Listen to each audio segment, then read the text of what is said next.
ನಿಯೋಜಿತ ಮುಖ್ಯಮಂತ್ರಿ D K Shivakumar ಅವರು ಪ್ರಮಾಣ ವಚನ ಸ್ವೀಕಾರ ಮಾಡಲಿಕ್ಕೆ ಎಲ್ಲ ರೀತಿಯಾದಂತಹ ಸಿದ್ಧತೆಗಳನ್ನು ಮಾಡಿಕೊಂಡಿರುವಂತದ್ದು.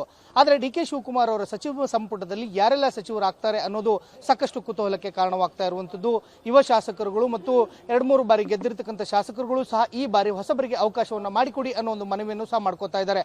ಈ ಕುರಿತಂತೆ ಮಾತನಾಡಲಿಕ್ಕೆ ನಮ್ಮ ಜೊತೆಗೆ ಹಿರಿಯ ಶಾಸಕರಾಗಿರ್ತಕ್ಕಂಥ ವಿಜಯಾನಂದ ಕಾಶಪ್ಪನವರಿದ್ದಾರೆ. ಅವ್ರನ್ನು ಸಹ ಮಾತಾಡಿಸ್ತೀನಿ. ಸರ್, ತಾವು ಮೊದಲ ಬಾರಿಗಿನ ಸಚಿವ ಸಂಪುಟದಲ್ಲಿ ಸೇರ್ಪಡೆ ಆಗಬೇಕಾಗಿತ್ತು. ಈ ಬಾರಿ ಆ ನಿರೀಕ್ಷೆ ಇದೆಯಾ? ಖಂಡಿತವಾಗಿ ನಿರೀಕ್ಷೆ ಇದೆ. ಕಳೆದ ಬಾರಿನೂ ನಾವು ಅವಕಾಶವನ್ನು ಕೇಳಿದ್ವಿ ಸನ್ಮಾನ್ಯ ನಮ್ಮ ಮುಖ್ಯಮಂತ್ರಿಗಳಂತ ಸಿದ್ದರಾಮಯ್ಯ ಸಾಹೇಬರಿಗೆ. ಅವರು ಕೂಡ ನಮಗೆ ಭರವಸೆಯನ್ನು ಕೊಟ್ಟಿದ್ರು.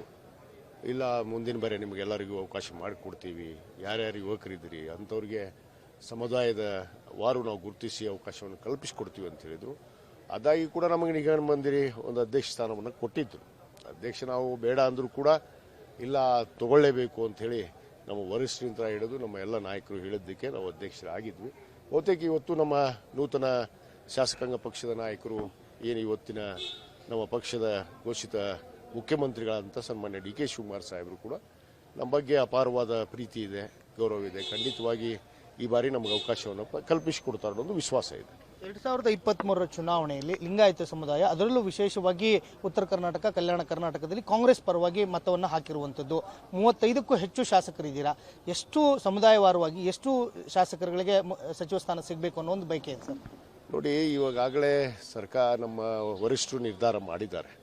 ಏನು ಸಮುದಾಯವಾರು ಲಿಂಗಾಯತದಲ್ಲಿ ಅನೇಕ ಒಳಪಂಗಡಗಳಿದ್ದಾವೆ.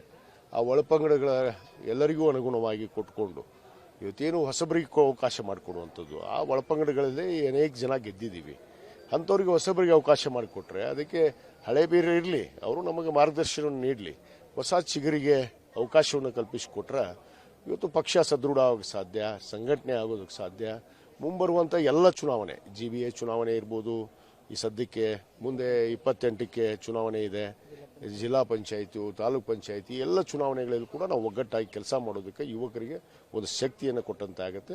ಆ ನಿಟ್ಟಿನಲ್ಲಿ ಖಂಡಿತವಾಗಿ ನಮ್ಮ ಪಕ್ಷ ಈ ಬಾರಿ ಆ ಬದಲಾವಣೆಯನ್ನು ಕೂಡ ಮಾಡುತ್ತೆ. ಇವತ್ತು ಎಲ್ಲರಿಗೂ ಕೂಡ ಅವಕಾಶವನ್ನು ಕಲ್ಪಿಸಿಕೊಡುತ್ತೆ. ಹಿರಿಯರು ತ್ಯಾಗ ಮಾಡಲಿ ಅನ್ನೋ ಮಾತಾ ಈಗ ನೋಡಿ, ಖಂಡಿತವಾಗಿ ತ್ಯಾಗ ಮಾಡು ಅಂತ ಹೇಳಲ್ಲ ನಾನು. ಯಾಕಂದರೆ ಅವರವರ ವಿವೇಚನೆಗೆ ಬಿಟ್ಟಿದ್ದಂಥದ್ದು. ಯಾಕಂದರೆ ಮಾನ್ಯ ಮುಖ್ಯಮಂತ್ರಿಗಳಂತ ಸನ್ಮಾನ್ಯ ಸಿದ್ದರಾಮಯ್ಯ ಸಾಹೇಬರು ಏನು ವರಿಷ್ಠರ ಮಾತಿಗೆ, ಒಂದೇ ಮಾತಿಗೆ ಗೌರವ ಕೊಟ್ಟು ಇವತ್ತು ನುಡಿದಂತೆ ನಡೆದಂಥ ನಾಯಕರು ಈ ರಾಜ್ಯದಲ್ಲಿ ಯಾರಿದ್ದರೆ ಅದು ಸನ್ಮಾನ್ಯ ಸಿದ್ದರಾಮಯ್ಯನವರು ಅಂತ ಹೇಳ್ತೀವಿ. ಅವರ ಒಂದು ತತ್ವ ಆದರ್ಶವನ್ನು ನಾವೆಲ್ಲ ನಮ್ಮ ಮನಗೂಡಿಸ್ಕೋಬೇಕು. ಯಾಕಂದರೆ ನಾಯಕರಾದಂಥವ್ರು 1 ಸಾರಿ 2 ಸಾರಿ ಆದಂಥವ್ರು, ಅನೇಕ ಜನ 3 ಸಾರಿ ಆದಂಥವ್ರು ಮುಖ್ಯ ಸಚಿವರಿದ್ದಾರೆ. ಅವರೆಲ್ಲ ತ್ಯಾಗ ಮಾಡಿ ಹೊಸಬರಿಗೆ ಅವಕಾಶ ಮಾಡಿಕೊಟ್ರೆ ಸಂಘಟನೆ ಆಗೋದಕ್ಕೆ ಸಾಧ್ಯ. ಆ ನಿಟ್ಟಿನಲ್ಲಿ ಏನು ಸನ್ಮಾನ್ಯ ಸಿದ್ದರಾಮಯ್ಯನವರ ಒಂದು ನಾಯಕತ್ವ, ಅವರ ಗುಣದಾನ, ಅವರ ಒಂದು ಏನು ತತ್ವ ಆದರ್ಶಗಳನ್ನು ನಾವೆಲ್ಲರೂ ಕೂಡ ಪಾಲನೆ ಮಾಡಬೇಕು ಅನ್ನೋದು ನನ್ನ ವಿಚಾರ. ಡಿ ಕೆ ಶಿವಕುಮಾರ್ ಅವರು ಕಾರ್ಯಕರ್ತರು ಮತ್ತು ಯುವಕರಿಗೆ ಸಾಕಷ್ಟು ಆದ್ಯತೆಯನ್ನು ಕೊಡುವಂಥವ್ರು.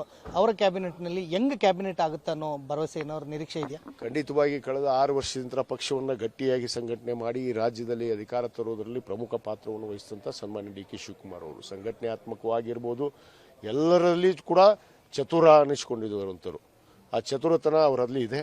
ಖಂಡಿತವಾಗಿ ಹೊಸ ಮಕ್ಕಳಿಗೆ, ಹೊಸಬರಿಗೆ ಅವಕಾಶವನ್ನು ಕಲ್ಪಿಸಿಕೊಡ್ತಾರೆ ಅನ್ನೋ ವಿಶ್ವಾಸ ನನ್ನಲ್ಲಿದೆ. Thank you.